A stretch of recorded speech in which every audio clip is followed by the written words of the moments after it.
It all started to feel like a twisted nightmare just 5 days before our final exams. I woke up one morning, my head throbbing, my memory hazy.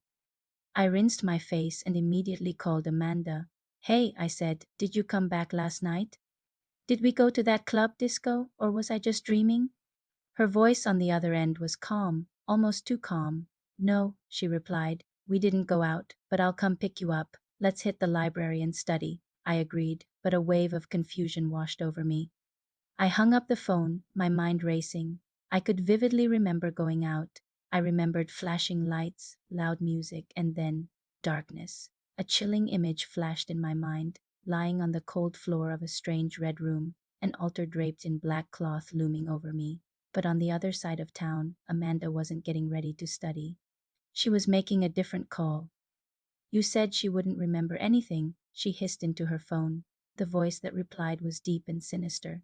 Don't worry, he said. The ritual was a success. Everything will go as planned. Just make sure she doesn't go home. The man on the phone was the same one I'd seen in my fragmented memory, the one in the black cape, surrounded by candles. My mother, she's a prayer warrior. She always taught me the power of prayer, a lesson I'd been neglecting since I got closer to Amanda. Oblivious to the dark bargain that had been struck, I got dressed and waited. Soon, Amanda pulled up in her fancy car, a wide smile on her face. We drove to the university library, and for hours, we sat with our heads buried in thick law books. We studied and studied until my brain felt like mush. Later that evening, she dropped me back at my dorm room. That night, something felt terribly wrong. I sat at my desk, trying to recall the cases and statutes we had just spent all day reviewing, but my mind was a complete blank. It was like a void. I frantically flipped through my notes, reading them over and over, but the words were just meaningless symbols on a page. I couldn't understand a single thing. Panic set in. Tears streamed down my face as I wondered what was happening to me. The thought of praying, my mother's constant advice, didn't even cross my mind. I called Amanda, desperate for some reassurance. How's the studying going for you? I asked, my voice trembling. Oh, it's going great, she chirped. I can recall everything perfectly. Of course she could. While I was struggling, Amanda was in her new apartment, sipping champagne. She never had to study. Everything I learned, every piece of information I crammed into my brain, was being magically transferred directly into hers. Don't worry, Lizzie, she said sweetly. I'll come get you tomorrow. We'll study together. Again, I'll help you, I foolishly agreed. 2 days before the exams, the pressure was immense. We were back at the library, surrounded by stacks of books. My phone buzzed. It was my mother. I reached for it, but Amanda stopped me. Let me get that, she insisted. You need to focus. We're about to become lawyers, Lizzie. This is it. She took my phone and walked away. I couldn't hear the conversation, but my mother was telling her she had a bad feeling, a premonition.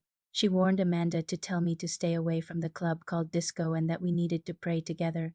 Amanda promised she would pass on the message. When she came back to the table, she smiled and said, it was just your mom, wishing us well for the exams. I nodded, my mind too foggy to question it. The stress was getting to me. I need a break, I told her. I feel like I'm losing my mind. Let's go get some ice cream. She agreed and suggested we drive, but for some reason I insisted that we walk. It was a decision that would change everything. After buying our ice creams as we walked back, we came across a beggar sitting on the sidewalk. I felt a pang of sympathy and gave him a few coins. He looked up, his eyes piercing right through me. He then pointed a trembling finger at Amanda. Why are you walking with the devil? He rasped. I was taken aback. Who are you talking to? I asked, confused. Her, he said, his voice rising. That woman is the devil. She performed a destiny-switching ritual on you. Amanda immediately started denying it, her voice high-pitched and frantic. Don't listen to him, Lizzie. He's crazy. Just then, my phone rang again. It was my mom. Who is it? Amanda demanded, her eyes wide with panic. It's my mother, I said. Don't answer it, she commanded. But the beggar looked at me and said, you must answer that call. My hand shaking, I answered. Lizzie, my mother's urgent voice came through the phone. Did Amanda tell you what I said about the club? No, Mom, she didn't, I replied, a cold dread creeping up my spine. As my mother began to pray fervently over the phone, the beggar joined in, his voice strong and clear. A strange energy filled the air. Amanda let out a horrifying shriek. She started scratching at her skin, twisting in agony on the sidewalk. I'll confess. I'll confess. She screamed, and she did. She confessed to everything: the secret ritual, the stolen destiny, the lies. As the truth tumbled out of her mouth, I felt a powerful shift, like a heavy chain breaking.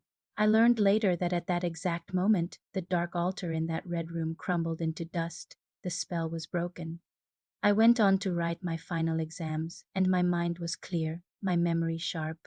I passed with flying colors. I got a job at a big law firm, and the first thing I did was move my mother out of our small village and into a beautiful new home.